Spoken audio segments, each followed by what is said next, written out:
In today's video, I'm going to teach you how to create a new board in monday.com. To get started, open your monday.com workspace and make sure you're on the main dashboard or home area where your boards and workspaces are visible.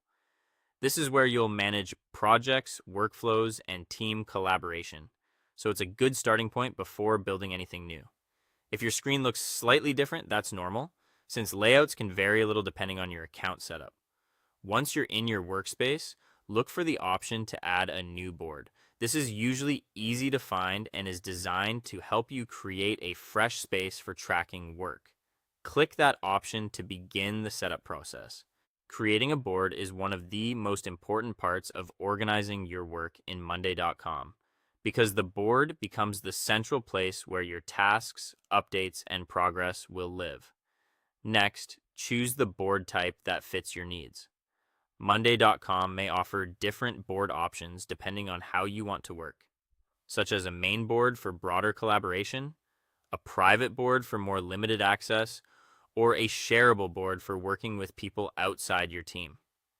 Take a moment here to choose the type that matches the level of visibility you want, since this can affect who can view and interact with the content later.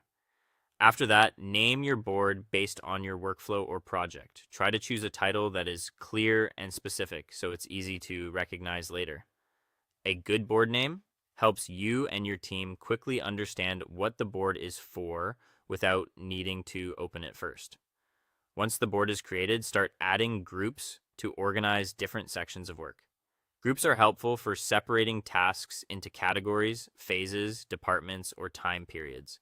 For example, you might organize items by project stage or by priority. This makes the board easier to scan and keeps everything structured from the beginning. Then add the key columns you'll need, such as owners, dates, statuses, and files. These columns give your board the structure needed to track responsibility, deadlines, progress, and supporting documents.